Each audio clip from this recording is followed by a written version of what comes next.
Prashant Kishore in North India, and Chandrasekharan Joseph Vijay in South. And everything in between will tell you what is gradually changing in Indian political landscape.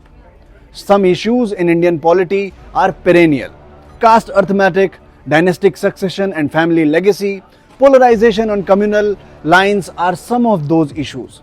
Jumping ships has become a trend irrespective of ideologies or parties. For decades, the politics has revolved around these issues. Just randomly pick any politician from the current Lok Sabha and you can very easily associate one of these issues with him or her. However, with the emergence of TVK chief Vijay in Tamil Nadu and Prashant Kishore in Bihar hint at the changing template. It reveals that voters of the country are willing to look beyond the status quo, challenge the established norms and break all rules. Some see hope in their victories while others are reticent in predicting their future. Nonetheless, their victories would have surely ignited hopes among those who wish to break into this close nexus which on paper is obviously open to all. And these two aren't the only emerging forces. We have seen a noticeable rise of Tiger Jairam or Jairam Kumar Mahato in Jharkhand and Annamalai in Tamil Nadu. In an era where leaders are desperately trying to be a part of BJP, Annamalai decided to swim against the tide. He severed ties with the Saffron camp and went on to float his own political movement. In Jharkhand, the emergence of Tiger Jairam's Jharkhand Loktantrik Krantikari Morcha has also drawn widespread attention. But let's dive deeper into the journeys of the recent victors first.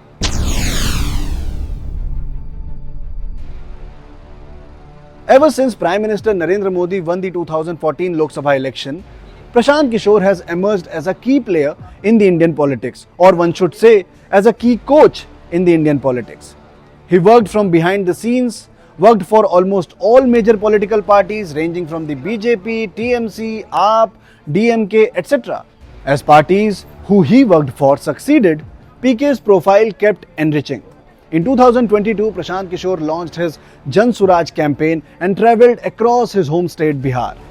A staunch Gandhian himself, PK chose Bapu's tried and tested tool to establish connections with the common man, that is, Padyatra. He walked across the length and breadth of the state, covering nearly 3,000 kilometers. In 2024, the party too came into being. Unlike many or unlike most, PK didn't speak of caste arithmetic. He didn't speak of communal polarization. He didn't pitch the one group against another. Rather, he chose to speak on issues that made people uncomfortable. He spoke on education, employment, migration, women's economic empowerment, governance, on electing educated people as your representatives, on holding them accountable, and most importantly, on Bihari pride. He attempted to create awareness of the shambles that their lives were in. He didn't make tall promises, didn't assure of freebies, didn't mention cash doles. He showed honesty. Accordingly, ahead of 2025 assembly elections, he distributed tickets to academicians, lawyers, retired bureaucrats, among others. But all these efforts were simply not enough for a state to break away from its oscillation of choices between RJD-led Mahagathbandhan and Nitish Kumar-led NDA. Prashant Kishore faced a humiliating defeat, drew a blank in the assembly polls, and securing only 3% of the vote share. NDA won the assembly polls with a thumping majority and BJP emerged as a single largest party. Questions were raised on why PK chose not to contest himself. Prashant Kishore went back to doing what he does best, that is, helping people win elections. PK and Vijay came together ahead of Tamil Nadu assembly elections this year. While he doesn't take credit, it was Prashant Kishore who worked silently to turn the frenzy into electoral success for Vijay. Vijay is not a leader. He is not a leader, political leader for me. He is the new hope for Tamil Nadu. And that's why I'm here. TVK is not a political party for me. It's a movement of millions of those who want to see a new political order. A new political order in Tamil Nadu. Enough of what you have been seeing in last 30-35 years. It's time for change, and TVK under the leadership of Vijay represents the change, the hope, and that's why I'm here. And then came the Bakipur by-poll. Following the elevation of BJP National President Nitin Nabin to Rajya Sabha, the poll strategist in Prashant Kishore saw hope in a seat which was traditionally a saffron stronghold. BJP once managed to win from this seat despite Lalu, Nitish and Congress coming together. But PK is PK. He was damn right in his calculations, in sensing his chances. He managed to pull off what others could only dream of.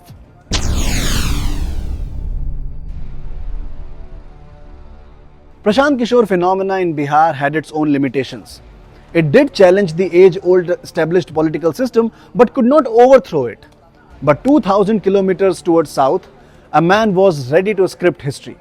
In Tamil Nadu, actors turning to politics isn't a new phenomenon. M.G. Ramchandran, Jayalalitha, Kamal Hassan, just to name a few. However, none of them tasted success like Vijay did. The actor turned politician, apart from giving multiple hits and drawing audience crazy, was also involved in social work as well, and hence was already a part of a discourse beyond cinema. When he entered in politics in 2024 and floated his own Tamil Vetri Kadagam, nobody would have believed that TVK will achieve so much so early in its journey. Like Bihar, national parties had little role to play in Tamil Nadu as well. Like Bihar, voters of Tamil Nadu were mostly switching governments between the two fronts, namely DMK and AIADMK. The duopoly in both states was difficult to ignore. And hence the speed with which Vijay managed to overthrow this duopoly was no less than a miracle. Like PK, Vijay too spoke of education, employment, social justice and security, farmers, women, etc. In the 2026 assembly elections, Vijay not only showcased his electoral success. After TVK fell short of forming a majority on its own, Vijay carefully concocted an alliance, snatching Congress from the DMK and other regional parties. This was a message to his critics. He may lack experience, but certainly not political clout.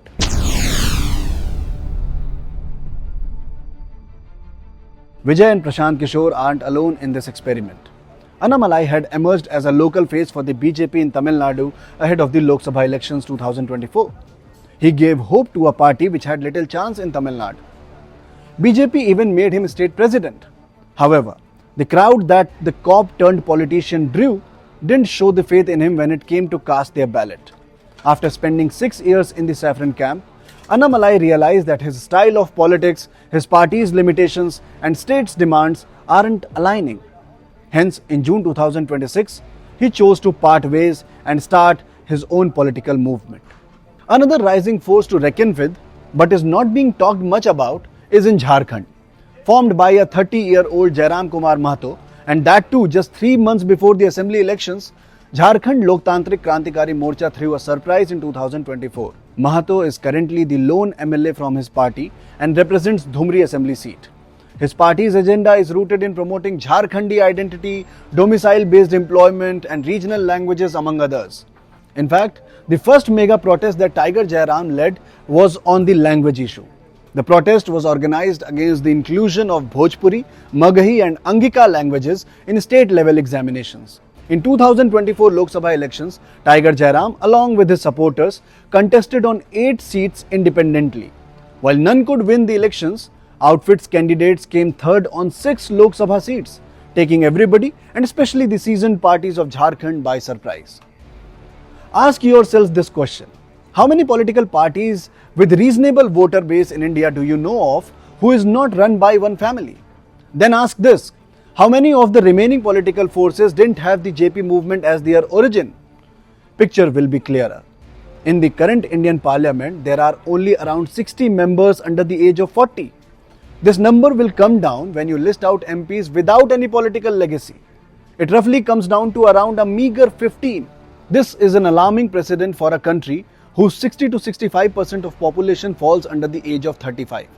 And in the light of this data, the emergence of parties like TVK and Jan Suraj are important, not for their supporters or their netas, but for the India of the future.